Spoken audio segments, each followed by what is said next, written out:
स्वागत है। आज हम लोग जीके जीएस का प्रैक्टिस सेट नंबर 3 करने जा रहे हैं।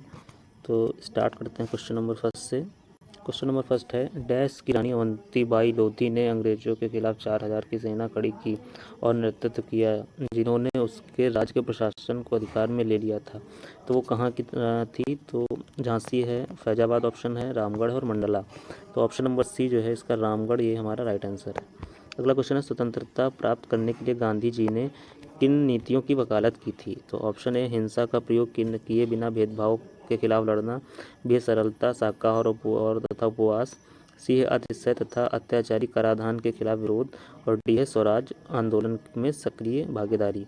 तो गांधी जी ने जो है हमारा हिंसा के प्रयोग के बिना भेदभाव के खिलाफ लड़ना, ये हमारा ऑप्शन नंबर ए इसकी वकालत की थी। नेक्स्ट क्वेश्चन है हमारा क्वेश्चन नंबर 3, निम्नलिखित में से किसे शेरे बलिया के नाम से जाना जाता था? तो ऑप्शन है भगत सिंह, बी है चंद्रशेखर आज़ाद, सी है चित्तू पांडे और डी है मंगल पांडे। तो भगत सिंह भी नहीं है, चंद्रशेखर आज़ाद भी नहीं है और मंगल पांडे में जो चित्तू पांडे हैं, इन्हें शेरे बलिया के नाम से जाना जाता था। नेक्स्ट क्वेश्चन है क्वेश्चन नंबर हमारा 4, दिल्ली में कुतुब मीनार दुनिया का सबसे ऊंचा ईंट का बना मीनार है, इनमें से कौन से राजा ने इसके निर्माण में योगदान नहीं दिया था? तो फिरोज शाह तुगलक है, कुतुबुद्दीन ऐबक है, अलाउद्दीन खिलजी है और इल्तुतमिश है। तो फिरोज शाह तुगलक ने भी योगदान दिया था, कुतुबुद्दीन ऐबक ने भी दिया था और इल्तुतमिश ने भी दिया था। तो अलाउद्दीन खिलजी है, इन्होंने योगदान नहीं दिया था। इसकी जो है नींव कुतुबुद्दीन ऐबक ने डाली थी। उसके बाद इल्तुतमिश ने इसे जो है 3 मंजिल तक बनवाया था। फिर लास्ट में फिरोज शाह तुगलक ने इसे 5वीं और आखिरी मंजिल बनवाई थी। नेक्स्ट क्वेश्चन है क्वेश्चन नंबर 5 हमारा, कि ब्रिटिश संसद के किस अधिनियम के अंतर्गत प्रांतों में जिम्मेदार सरकार का प्रावधान किया गया था? तो है ऑप्शन 1935 का अधिनियम, 1909 का अधिनियम, 1919 का अधिनियम और 1892 का अधिनियम।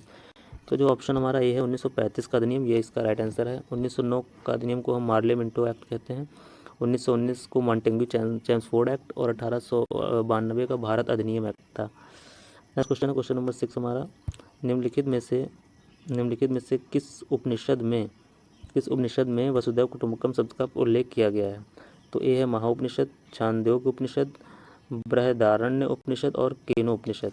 तो जो महाउपनिषद है ऑप्शन नंबर ए, इसमें जो है वसुधैव कुटुंबकम का शब्द का इस्तेमाल किया गया है। नेक्स्ट क्वेश्चन है क्वेश्चन नंबर 7 हमारा। क्वेश्चन नंबर 7 है, माना जाता है कि गौतम बुद्ध ने अंतिम ज्ञान प्राप्ति के लिए बोध किया जाने से पहले 6 साल तक कहाँ पर शुद्ध चित्त से ध्यान किया था? तो इटखोरी है, प्राग बोधि है, राजगीर है और कपिल वस्तु है। तो जो हमारा ऑप्शन बी है प्राग बोधि, यहाँ पे इन्होंने जो है शुद्ध चित्त से ध्यान किया था। ठीक है। नेक्स्ट क्वेश्चन है हमारा क्वेश्चन नंबर 8 है, चीनी यात्री सिंह में 3 वर्ष रहकर संस्कृत सीखा था। तो ताम्रलिप्त है, नालंदा है, पाटलिपुत्र है और बोध गया है। तो जो सिंह थे, इन्होंने जो है ताम्रलिप्त में 3 वर्ष रहकर संस्कृत सीखा था। नेक्स्ट क्वेश्चन है क्वेश्चन नंबर हमारा 9। क्वेश्चन नंबर 9 है, भारत में वंदे मातरम नामक पत्रिका की स्थापना किसने की थी? तो रामानंद चटर्जी, गणेश शंकर विद्यार्थी, अरविंद घोष और विपिन चंद्र पाल। वंदे मातरम बंकिम चंद्र चटर्जी द्वारा रचित थी और इसका जो है विपिन चंद्र पाल ने नामक पत्रिका की संस्थापक थे इसके। क्वेश्चन नंबर 10 है हमारा, निम्नलिखित में से कौन सा विकल्प मुगल शासक एवं उसके शासनकाल के दौरान विदेशी यात्री के सही तौर पर सुमेलित है? तो शाहजहाँ के विलियम हॉकिंस है, जहांगीर हेवन सांग है, औरंगजेब मुंशी है और अकबर सर थॉमस रो। तो जो औरंगजेब है, इनके टाइम पे मनुष्य आए थे, बाकी ये सब गलत हैं। ठीक है। नेक्स्ट क्वेश्चन है, रेडक्लिफ रेखा निम्नलिखित में से किसके साथ भारत की सीमांकन करती है? तो रेडक्लिफ है भारत और पाकिस्तान के, option number A. Next question है, केन नदी भारत के बुंदेलखंड क्षेत्र की प्रमुख नदियों में से एक है जो 2 राज्यों मध्य प्रदेश और इससे होकर बहती है। तो केन नदी मध्य प्रदेश और उत्तर प्रदेश से होकर गुजरती है, option number C. Next question है क्वेश्चन नंबर 13, उष्णकटिबंधीय सदाबहार वनों के संबंध में निम्नलिखित में कौन सी विशेषता सही नहीं है?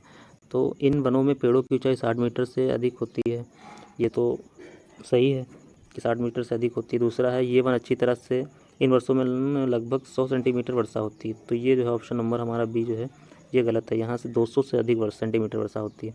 तीसरा भी सही है और चौथा भी सही। तो इसका जो राइट आंसर होगा ऑप्शन नंबर बी, ये सही नहीं है। नेक्स्ट क्वेश्चन है, निम्नलिखित में से किस नाम से लघु हिमालय शिवालिक के बीच घाटियों को जाना जाता है? तो लघु हिमालय और जो है शिवालिक के बीच की जो घाटियों को हम दून नाम से जानते हैं। ऑप्शन नंबर ए है।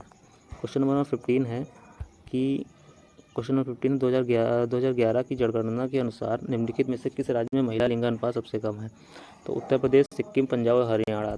तो इसका ऑप्शन नंबर डी हरियाणा में सबसे कम है। Next question number 16, reserve bank के नोट निगमन विभाग के पास हर समय कम से कम कितने मूल्य का स्वर्ण कोष रहना चाहिए? 85 करोड़, 115 करोड़ और 200 करोड़ या उसमें से कोई नहीं? तो 115 करोड़ जो है इतना कम से कम होना चाहिए रिजर्व बैंक के पास। नेक्स्ट क्वेश्चन है क्वेश्चन नंबर 17, निम्नलिखित में से कौन भारत में सहकारी कृषि के विचार का समर्थक नहीं था? तो सहकारी के जवाहरलाल नेहरू, लाल बहादुर शास्त्री, चौधरी चरण सिंह और अबुल कलाम आज़ाद। तो ऑप्शन नंबर सी हमारा चौधरी चरण सिंह सहकारी कृषि के विचार के समर्थक नहीं थे। नेक्स्ट क्वेश्चन है क्वेश्चन नंबर 8 है हमारा 18 है, निम्नलिखित में से क्या भारत में नीली क्रांति से संबंधित है? तो नीली क्रांति का संबंध हमारा होता है मत्स्य पालन से। Option number C. ठीक है, क्वेश्चन नंबर हमारा 19 है। क्वेश्चन नंबर 19 है, भारत में 8 कोर सेक्टर में किसे सम्मिलित नहीं किया गया है? कोयला, उर्वरक, विद्युत और रसायन। तो ऑप्शन डी हमारा रसायन सम्मिलित नहीं है। कोयला भी है, उर्वरक भी है, विद्युत भी है, पर ऑप्शन नंबर डी हमारा रसायन इसमें शामिल नहीं किया गया। क्वेश्चन नंबर 20 है, निम्नलिखित में से कौन सी आर्थिक गतिविधियाँ प्राथमिक क्षेत्र के अंतर्गत आती हैं? मत्स्य, डेयरी, कृषि। तो ये हमारी तीनों आती हैं, ये भी है क्वेश्चन, ये भी हमारी आती है और ये भी है, ये भी है और ये भी, तीनों आती हैं। प्राथमिक में ये तीनों हैं, द्वितीयक में होता है मैन्युफैक्चरिंग सेक्टर और थर्ड में है सर्विस सेक्टर, सेवा क्षेत्र जिसको कहते हैं। क्वेश्चन नंबर में 21 है, भारत ने समवर्ती सूची की संकल्पना कहाँ से उद्धृत की थी? तो समवर्ती सूची की जो है यूएसएस के संविधान से, स्विट्जरलैंड के संविधान से, ऑस्ट्रेलिया के संविधान से, या हमारा है question option number D USR के संविधान से। तो जो हमारा इसका जो है ऑस्ट्रेलिया के संबंध से, यानी क्वेश्चन हमारा ऑप्शन नंबर सी ऑस्ट्रेलिया के संविधान से लिया गया था।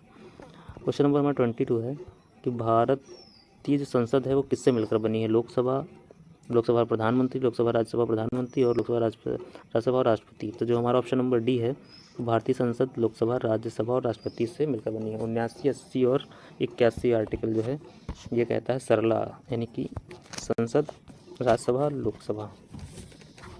नेक्स्ट क्वेश्चन हमारा 23 कह रहा है कि इनमें से मिलान करना है। ठीक है, तो संवैधानिक संशोधन जो है हमारा क्वेश्चन नंबर 23 है कि संविधान संशोधन कौन सा आर्टिकल है? तो संविधान संशोधन होता है आर्टिकल नंबर हमारा 368। तो ए का 4 कौन से में है? ए का 4 हमारे बी में है, तो यही हमारा इसका राइट आंसर हो जाएगा।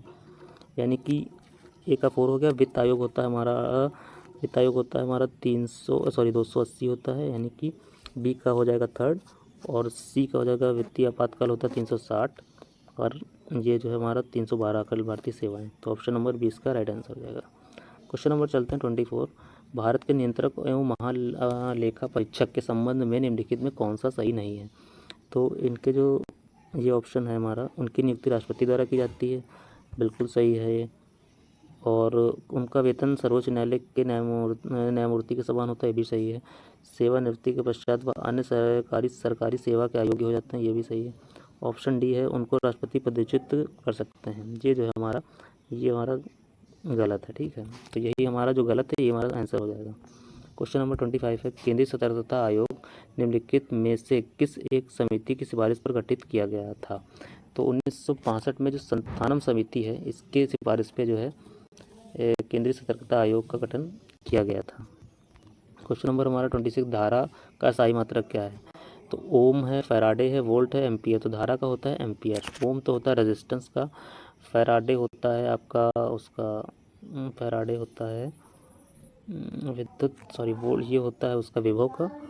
फैराडे मुझे याद नहीं आ रहा, मैं बाद में बताऊंगा। क्वेश्चन नंबर 27 है, जब बल विस्थापन डैश होता है तो बल द्वारा किया गया ऋणात्मक, तो बल के द्वारा कार्य कब ऋणात्मक होता है? जब बल विपरीत दिशा में होता है। तो ये जो है विस्थापन हमारा, जब बल की दिशा विपरीत होती है तो ये ऋणात्मक होता है। ठीक है, क्वेश्चन नंबर 28 है, बिना बुझे हुए चूने का रासायनिक नाम क्या है? तो बिना बुझे हुए चूने को कैल्शियम ऑक्साइड कहते हैं, यानी कि ऑप्शन नंबर सी। ठीक है, और बुझे हुए चूने को कहते हैं कैल्शियम हाइड्रोक्साइड, CaOH का होल ट्वाइस, इसका होता है कैल्शियम ऑक्साइड CaO। तो और ये होता है कैल्शियम कार्बोनेट CaCO, चूना पत्थर इसको कहते हैं। और लास्ट है ये कैल्शियम सल्फेट CaSO4 इसका रासायनिक नाम। क्वेश्चन नंबर 29 है, डैश को समुद्र जल के वाष्पन द्वारा प्राप्त, किसको समुद्र जल के वाष्पन द्वारा? लोहा, ये तो होता नहीं, चीनी भी नहीं होता, इस्पात भी नहीं होता, और नमक होता है हमारा, हमारा राइट आंसर है। नमक को जो है समुद्र जल के वाष्पन द्वारा प्राप्त किया जाता है। क्वेश्चन नंबर हमारा 51 है। ये करंट के क्वेश्चन हैं, बहुत इंपॉर्टेंट क्वेश्चन है कि 17 अगस्त 2023 को भारत की राष्ट्रपति द्रौपदी मुर्मू ने कोलकाता में प्रोजेक्ट 17A के तहत निर्मित कौन सा जहाज लॉन्च किया था? तो इन्होंने सिंधगिरी, जो ऑप्शन ए है, इसको जो है लॉन्च किया था। क्वेश्चन नंबर हमारा 52 है। हाल ही में किस संस्था ने स्थानीय प्रशासकों की सहायता के लिए भारतीय भाषा कार्यक्रम का शुभारंभ किया था? WhatsApp, Flipkart, Amazon, Google.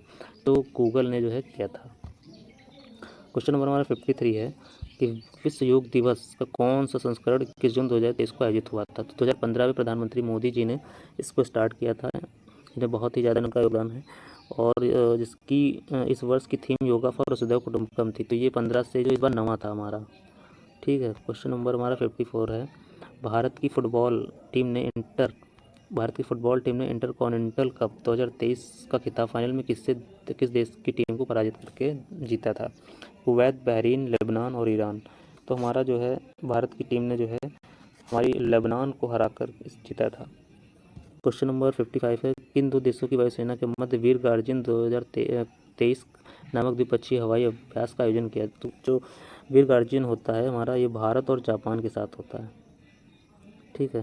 Question number हमारा 56 है। रानीपुर टाइगर रिजर्व, जिसे हाल ही में भारत का 53वां टाइगर रिजर्व घोषित किया, तो रानीपुर कहाँ? मध्य प्रदेश, उत्तर प्रदेश, बिहार और उत्तराखंड। तो रानीपुर जो हमारा उत्तर प्रदेश में है। Option number B. Question number 57 है। निम्नलिखित में से किस राज्य में भारत की G20 अध्यक्षता में G20 एम्पावर शिखर सम्मेलन का आयोजन हुआ था? तो एम्पावर उत्तर प्रदेश, मध्य प्रदेश, गुजरात और राजस्थान। तो हमारा जो ऑप्शन नंबर सी है, गुजरात में इसका सम्मेलन हुआ था। क्वेश्चन नंबर 58 है। हाल ही में मुस्क बदूची चावल तथा राजौरी चिकन शिल्प को भौगोलिक GI टैग प्रदान किया, किस राज्य से संबंधित है? तो GI टैग ये जो राजौरी चिकरी लकड़ी है, इसको जम्मू कश्मीर का है। ठीक, option number A. Question number हमारा 59 है। भारत के गृह मंत्री अमित शाह ने किस स्थान पर ग्रामीण क्षेत्रों के समग्र विकास के लिए वाइब्रेंट विलेज प्रोग्राम का शुभारंभ किया था? तो पल्ली, जम्मू कश्मीर, कोंडागांव छत्तीसगढ़, किबूती अरुणाचल प्रदेश और इनमें से कोई नहीं।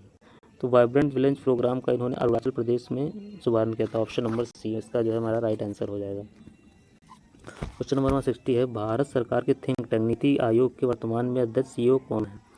तो जो इसका आंसर है परमेश्वर अय्यर हैं, BV सुब्रमण्यम थे और सुमन के बेरी हैं, नितिन चुग हैं। तो हमारे जो option number B, BVR Subrahmanyam को नीति आयोग का CEO घोषित किया। पहले परमेश्वर अय्यर थे, अब ये वर्ल्ड बैंक के कार्यकारी निदेशक हो गए हैं।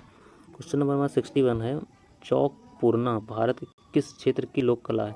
तो चौक पूर्णा उत्तर प्रदेश, मध्य प्रदेश, छत्तीसगढ़ और बिहार।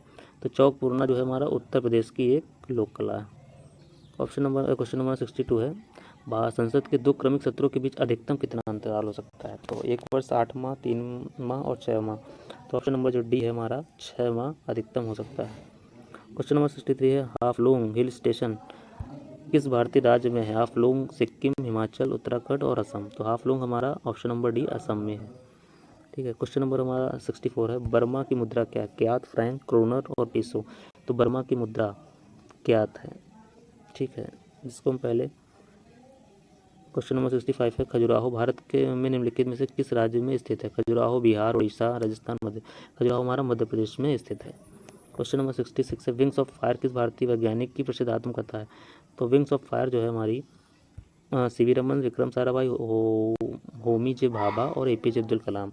तो wings of fire APJ Abdul Kalam की आत्मकथा है। इनकी जो बहुत सी और भी अन्य पुस्तक, इग्नाइटेड माइंड और भी अन्य पुस्तकें हैं। क्वेश्चन नंबर 67 है। UN यानी कि यूनाइटेड नेशन पर्यावरण गतिविधियों का समन्वयन करने वाला अंतर्राष्ट्रीय संगठन कौन सा है? तो इसको बोलते हैं UNEP, United Nation Environment Programme, यानी संयुक्त राष्ट्र पर्यावरण कार्यक्रम। Option number D.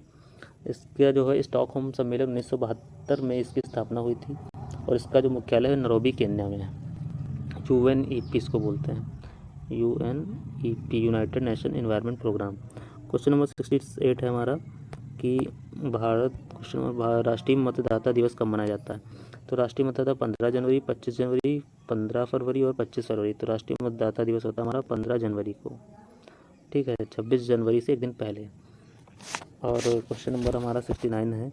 किस देश को उगते सूरज की भूमि के रूप में जाना जाता है? ये क्वेश्चन लास्ट ईयर पैट में आया था, मेरे ही उसमें था, सेट में था। तो उगते सूरज की भूमि को हम जापान देश में जो है उगते सूरज की भूमि के नाम से जाना जाता है इसको। लास्ट क्वेश्चन है, भारत सरकार द्वारा प्रस्तुत किया जाने वाला सर्वोच्च नागरिक पुरस्कार कौन सा है? तो पद्म विभूषण, भारत रत्न, अशोक चक्र और पद्मश्री। तो भारत का जो सर्वोच्च नागरिक पुरस्कार वो भारत रत्न होता है, उसके बाद आता है पद्म विभूषण, फिर आता है पद्मश्री, फिर अशोक चक्र।